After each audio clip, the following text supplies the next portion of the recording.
Halo nakama, selamat datang di channel Anime OP. Yes, diperlihatkannya Sabo yang selamat dari insiden serangan yang mematikan di kerajaan Lulusia tentunya menjadi sebuah fakta baru yang akan mengubah alur cerita One Piece ke depannya. Ya, bagaimana tidak, pihak pemerintah dunia sendiri awalnya yakin jika tidak ada satu orang pun yang akan selamat dari serangan yang dilakukan oleh Im Sama pada manga One Piece chapter 1060. Namun nyatanya, apa yang terjadi di chapter 1082 kemarin seolah membuktikan jika Sabo akan memiliki sebuah peran penting untuk menentukan langkah apa yang akan segera diambil oleh organisasi Revolutionary Army untuk terlibat dalam konflik yang terjadi di dunia One Piece demi mencapai tujuan dan kepentingan dari organisasi Revolutionary Army. Nah, sedikit mengingatkan ya bosku, pada manga One Piece chapter 1066, saat kisah flashback Dr. Vegapunk, di momen ini ada sebuah informasi penting mengenai alasan dan tujuan Monkey D. Dragon menciptakan organisasi kriminal Revolutionary Army. Ya, menurut Dragon, dirinya tidak akan membiarkan begitu saja tekad dari sahabatnya yaitu Profesor Clover mati begitu saja. Bahkan, Dragon berjanji kepada Dr. Vegapunk akan mengungkap apa yang selama ini disembunyikan oleh pihak pemerintah dunia demi mengubah dunia. Artinya, apa kalian semua sadar? Satu-satunya cara untuk mewujudkan tekad dari Profesor Clover yaitu menemukan Pulau Locktail dan melihat sejarah apa yang sebenarnya terjadi pada masa abad kekosongan atau Void Century. Dan tentunya kalian semua para fan One Piece sudah tahu betul bagaimana cara untuk menuju ke Pulau Locktail.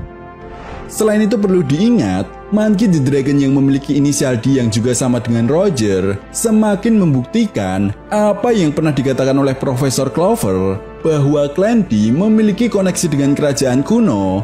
Dan tidak menutup kemungkinan Dragon pun mengetahui hal itu dari Profesor Clover. Nah, sampai di sini yang menjadi sebuah masalahnya adalah bagaimana Monkey D. Dragon bisa mewujudkan tekad dari Profesor Clover? Bukankah Monkey D. Dragon dan organisasi Revolutionary Army tidak tertarik dengan perebutan harta karun One Piece? Karena seperti yang kita tahu bahwa harta karun One Piece dan semua informasi yang berkaitan dengan sejarah abad kekosongan berada di Pulau Locktail. Well, tentunya ini sangat menarik untuk kita bahas bersama. Oke, namun sebelum masuk ke pembahasannya, jangan lupa like video ini ya bosku, sebagai dukungan kalian semua untuk channel ini ke depannya. Nah, jika sudah, terima kasih banyak dan mari kita mulai. Oke, pembahasan kali ini akan kita awali dari manga One Piece chapter 1066. Di chapter ini, kita telah mengetahui alasan kenapa Monkey D. Dragon menciptakan organisasi Revolutionary Army. Tetapi, apa kalian semua pernah berpikir kenapa Monkey D. Dragon dianggap sebagai orang yang paling berbahaya dan paling dicari oleh pihak pemerintah dunia, melebihi para Yonko? Apakah karena kekuatannya yang dia miliki, ataukah pengaruhnya sebagai ketua dari organisasi kriminal Revolutionary Army? Jelas semua itu masih menjadi misteri hingga saat ini. Namun, apabila kita analisa lagi dari setiap pergerakan dan perlawanan yang dilakukan oleh Monkey D. Dragon dan para anggota Revolutionary Army kepada pihak pemerintah dunia, mereka bukan hanya sekedar melakukan perlawanan biasa layaknya bajak laut yang bertempur melawan angkatan laut, tetapi lebih dari itu, yang dilakukan oleh Dragon dan anggota Revolutionary Army adalah menyebarkan sebuah paham atau ideologi yang sangat bertentangan dengan ideologi yang dianut oleh pihak pemerintah dunia.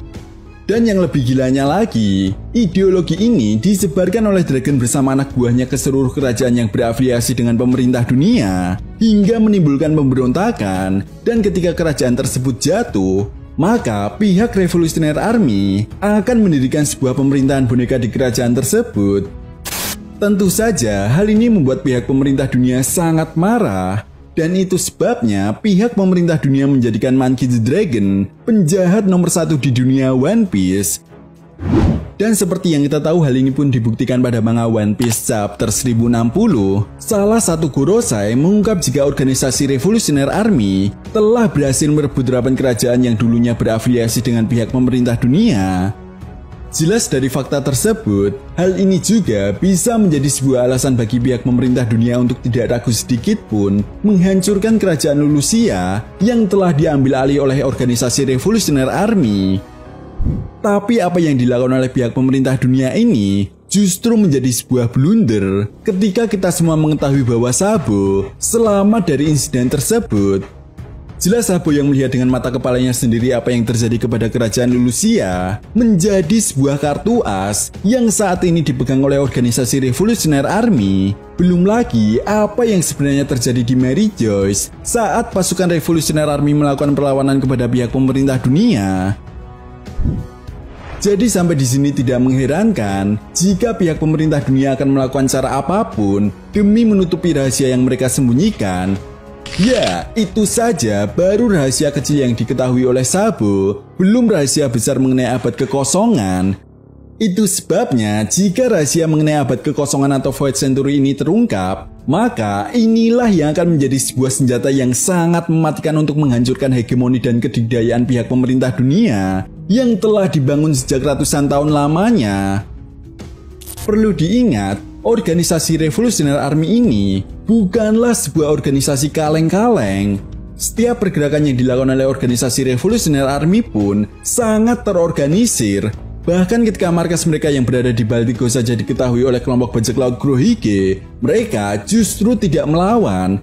Yang ada, organisasi Revolutionary Army tidak ragu untuk membakar markas mereka demi menghilangkan jejak dan segera pergi dari tempat itu.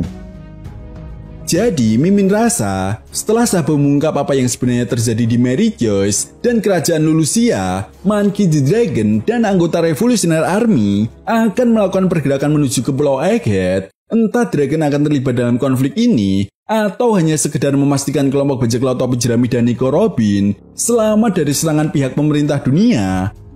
Sama seperti halnya yang pernah dilakukan oleh Dragon saat di Lockton ketika kelompok bajak laut topi jerami diburu oleh Wakil Admiral Smoker. Selain itu, jelas Nico Robin yang dianggap sebagai cahaya revolusi oleh Monkey D. Dragon pastinya tidak akan dibiarkan mati begitu saja. Monkey D. Dragon paham betul satu-satunya cara untuk mewarisi tekad Profesor Clover adalah dengan bantuan kelompok bajak laut topi jerami dan Nico Robin. Artinya, secara tidak langsung, hal ini juga semakin menegaskan apa yang pernah Mimin sampaikan di pembahasan sebelumnya, jika Monkey D. Dragon adalah pemilik Road Poneglyph terakhir. Ya, meskipun hal ini belum sepenuhnya benar, tetapi tekad yang dimiliki oleh Monkey D. Dragon untuk mengungkap apa yang sebenarnya terjadi pada masa abad kekosongan dan mengubah dunia menjadi sebuah bukti nyata jika Monkey D. Dragon tertarik dengan Pulau Locktail. Nah, itu tadi merupakan pembahasan mengenai prediksi manga One Piece chapter 1083. Jadi, bagaimana menurut nakama semua? Jika kalian punya pendapat lain, silahkan berikan pendapat kalian di kolom komentar. Oke, sampai di sini dulu pembahasan kita kali ini, and see you next time.